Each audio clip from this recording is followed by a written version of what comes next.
Okay, hello, my name is Mark, and I'm going to be just showing a few little Java things here. We're just going to go over some basics, but first of all, I'm just going to say how to install this stuff. So you're going to want to look up FRC control system, my caps lock is on 2021, and then click on this, and then you're going to want to go over to installing software, and right here.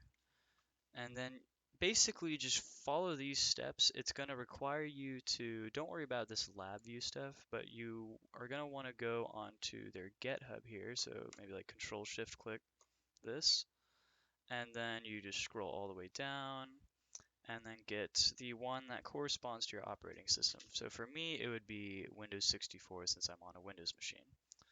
And then besides that, you can basically just follow these instructions the whole way here, except for make sure also that you click, when you get to this option, click this top left option, and then make sure all these are checked, and it should be pretty good with just that alone. This whole path thing you might have to do, might not, so just keep that in mind. I might make a tutorial on how to do that if it becomes a problem, I guess. But next thing that you're probably going to have to get is a JDK. Even though it does say, I believe, that it installs a JDK/JRE, it might still not be working. So for that, you want to just look up free JDK download. And there's a lot of websites out there. I think OpenJDK will do fine as well. You could do it through Oracle if you want as well, but this is probably just the easiest way to do it. And what the JDK is as well, if you have Minecraft, you might actually already have a JDK because Minecraft, strangely enough, is a Java game. So you might already be good on that anyways. Um, but the JDK includes the JRE, the Java Runtime environment. Okay. And then so once you have all that stuff installed, you should get this little thing called VS Code or Visual Studio Code. So it should be this right here. If you just type in VS under Cortana, it should pop up here. And then once you open it, you might have a lot of stuff probably not open like I do. So I'm gonna, yep, okay, that's all gonna close. So now I'm just at the normal welcome screen. And how you start off here is you want to go over to click open folder, then go into wherever you want to be storing all of your projects here. I guess I made a quick Java projects folder, so I'm just going to open up that. And then I think I'll quickly just make a new folder. We'll name this like test. And then inside of that folder, I'm going to make a new file, and we're going to call this thing test, here, we'll do uppercase, test.java. Okay, and now we have all that. Oh wait, and I forgot one extra step here. You might also need to go into this little button over here, the extensions. So this is the file management thing. This is extensions. You're probably going to need to search up in here Java. And then if you search that up, you'll find this, but I'm pretty sure this stuff comes with the WPILib VS Code anyway, so you should be good. But just in case, that's where to look.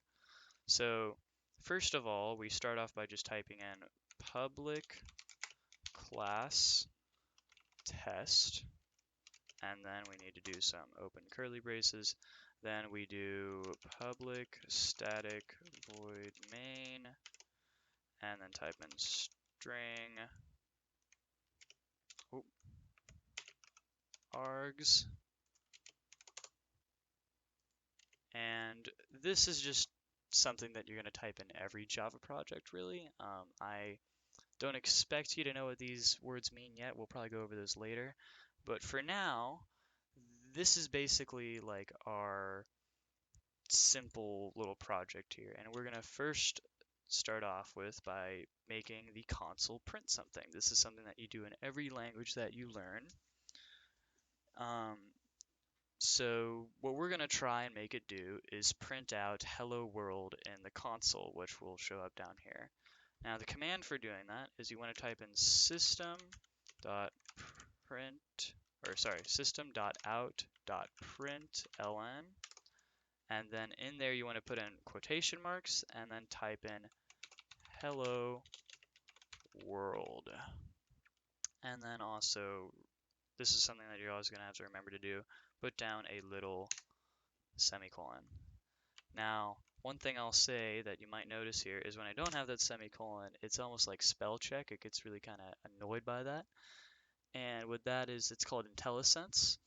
And Intellisense basically tells you if there's stuff that is improperly written in your code. So if I just type in random numbers there, or random letters, it's going to get kind of mad because those don't mean anything. So keep that in mind. If you have a bunch of red, that means bad things. And so now we're going to run this. And if I bring up this, you see it prints out hello world. Now, we can actually do a few different things with this thing. We can print hello world. We can change what's inside of this. We can, for example, change it to say like just hello, save it, and then run. And now you see it printed hello. So a very kind of similar thing. Now, you might notice that it has this little ln at the end.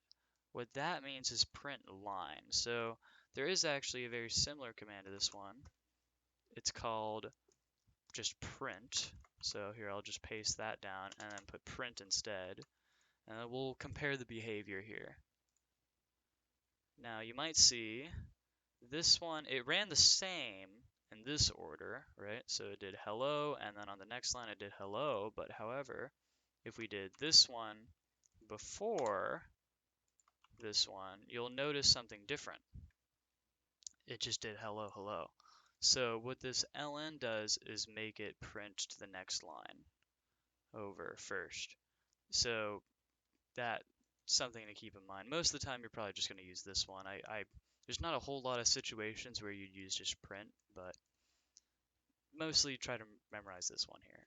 And I think that might be about it here. I don't know if I want to cover variables or anything like that, but that's it for now.